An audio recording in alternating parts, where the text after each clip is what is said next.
Previously on Inside Scoop.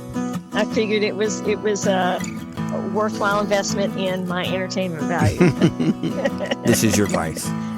Yes, I mean, I don't do much. Right. Most of what I spend is on the dogs, sadly. Yeah, right.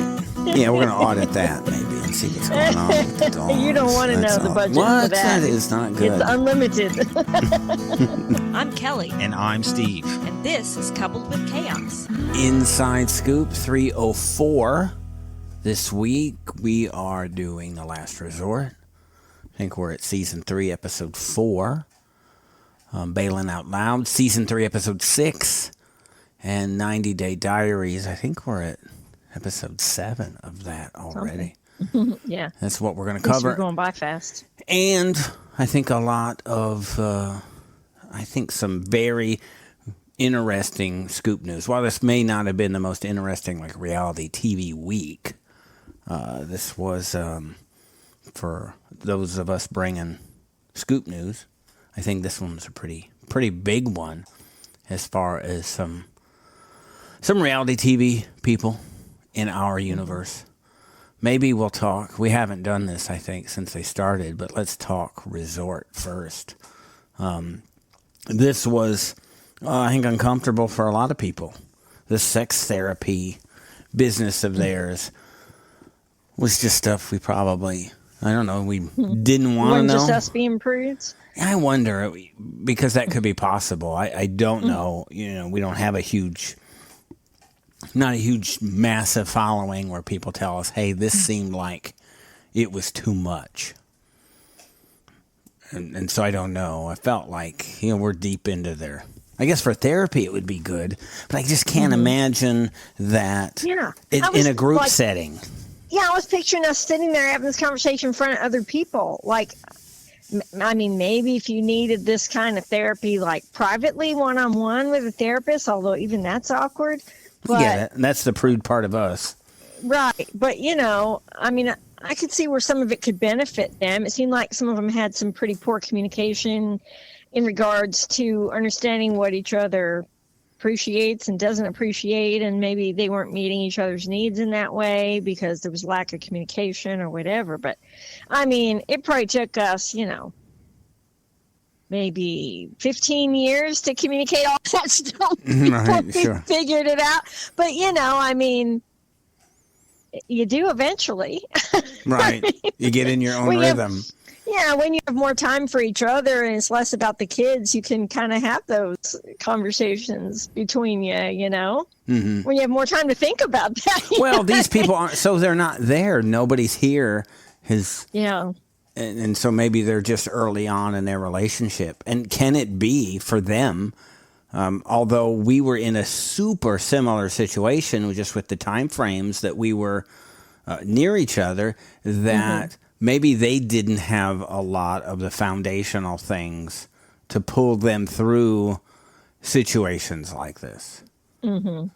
Like maybe they have not a whole lot in common.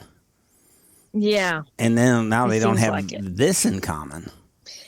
Yeah, I think some of these couples like Russ and Pal. This seemed tragic. I think a lot of their interest in being together was of an attraction factor early on. And they seem to have lost that. And in the process, she has no respect for him at all. Let's not forget going back that he gave up a lot on multiple occasions to make her happy here. And so here we can look at, I think a lot of this, they look at the separation between, because they're just looking at the physical side of this. And so I have to imagine if Russ and Powell worked out some of their other things, then this is something that they could also work on. Right. I mean, let's go back to Gino's perspective. I can't want someone physically who yells at me all the time.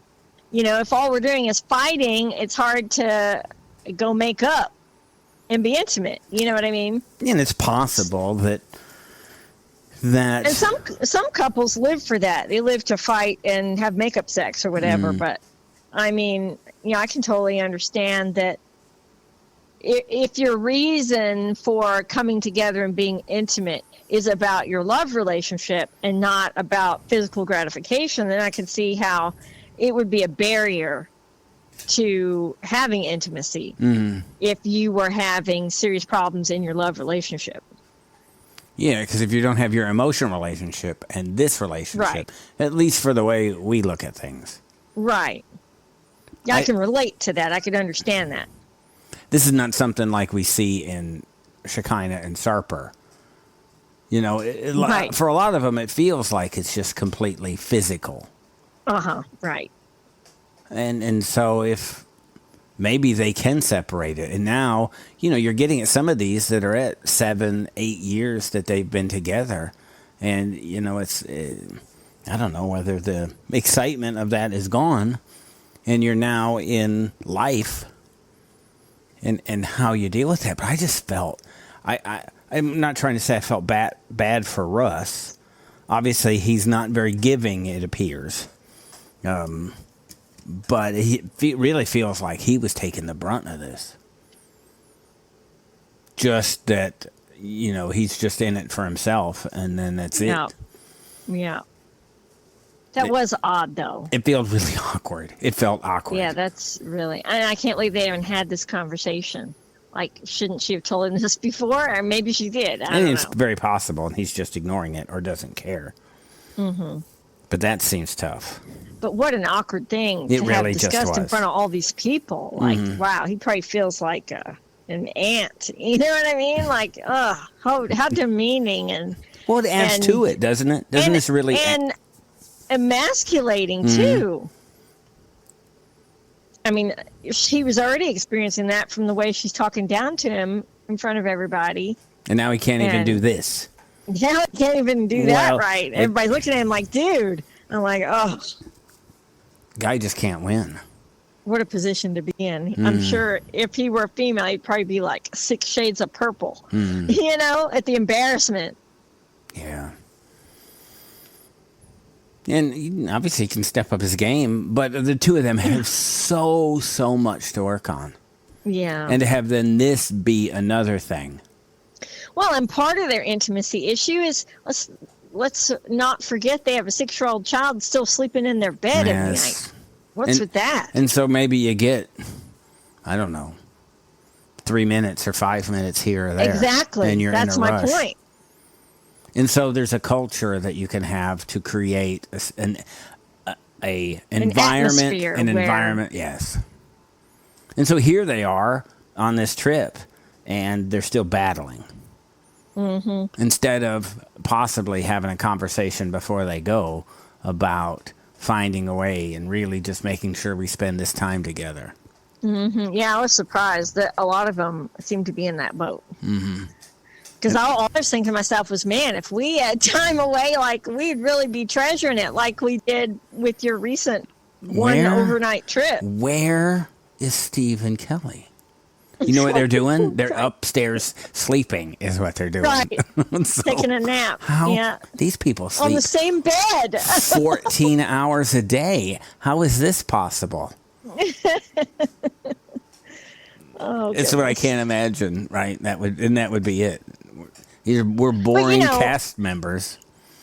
Right, but I mean, like, even on your overnight trip, like, it was an event that you were at for work, and so you were tied up doing your own thing the whole day, and I was by myself because I didn't know the other people, so I took a nap in the room and got rested up. Food delivered, and played a game and enjoyed the quiet.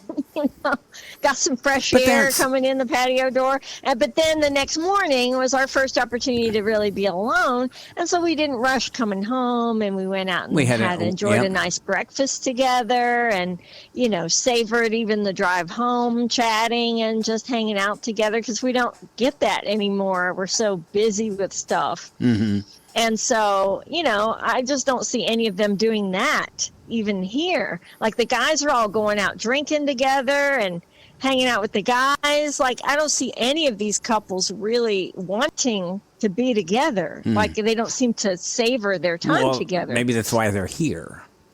I guess so. And so they're here for a reason. It looks like the only reason any of them savor their time together is to spend it in bed. Unless you're And Russ, that's about it. Unless you're Powell. Russ seems to be Right. all right with it. Powell seems to be the one that's not. She would like her time in bed alone. How about Jenny and Submit saying they did their homework and then they did it twice. So, oh, that's funny. Gosh. Yeah. Made the rest of them be put to shame, didn't it? Right. No, I didn't do my homework. If Sarper's stories are true and everything that he talks about in the thousands, obviously he has some things. I don't know what I believe because I think they're just really characters. I don't know that we really know the real them one way or another. And so I think you're never going to convince me that they're who we see them to be. Like, period. So I take them worth, really just kind of a grain of salt. Completely. I think, what did you think about Patrick and talking to them about finances and like what he can get in a divorce and talking to Guillermo. Yeah, it felt also uncomfortable. It didn't land well with other people, but I understand what he was trying to say because Guillermo, Could be naive. probably doesn't know what his options are. And let's face it, Kara's not putting into this relationship anything that's going to result in anything being any different. Mm-hmm. You know what I mean? Yeah. The impasse that they're at is an impasse. And if she doesn't make the effort to meet him in the middle, then it's not going to work. And I think everybody sees that. So I think him being such a, I guess, younger, maybe like you said, a little naive to what his rights are, maybe I think Patrick was trying to just let him know he's not trapped in this relationship and he's not going to be like bankrupted and on his own going back to his country, and losing his kid kind of thing. So I think that was Patrick's intent. I could be wrong, but them jumping on him immediately. I mean, it wasn't a bad conversation to have because he should know what his options are. And I'm sure nobody around him has talked to him about it because he doesn't have those people in his circle. He's here with her family. Yeah, and they're what I mean? They're in Eastern Virginia is where they are. Right. And I just got to think, I think no matter what, that, and it's not a judgment of Cara at all. I mean, you can judge for whatever you want, but ultimately, like we talked about, I think many, many weeks now, is no matter what, the two of them have to be in agreement on this, or they're not in agreement, and that's where this falls. Mm-hmm. If she's allowed to do whatever she wants, welcome to America, but he doesn't have to be happy about it. And he goes, I can't sit by and let this happen. I'm just not comfortable with this. I'm not going to be a party to this. And so I think that's really what he's saying. I'm just not going. You've crossed a line, and we're not doing this. And so if you're going to do this, you're going to do it without me. I don't know that he's ever going to get past it anyway. Mm-hmm. I think he still has a physical attraction to her. Yeah.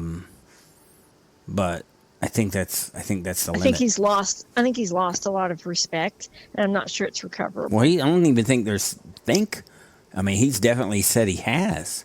Yeah.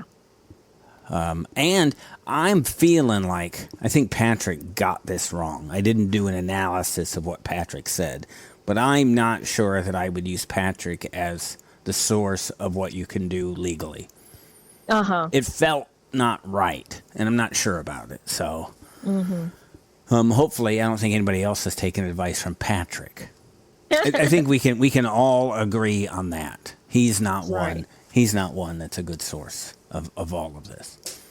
What do you think about Sarper? And he seems to be all over Rebecca.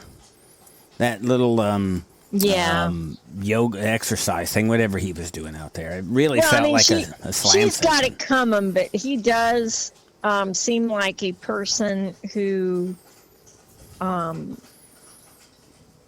is going to hold grudges, and he said as much. He's going to get his words in. Yeah. I liked at least that the girl stood up for Rebecca. And obviously, I think Shekinah's the same. Yeah, They're the they same are. person in that way. So, You're going to hear what they have to think, what they think. right. They're going to say it.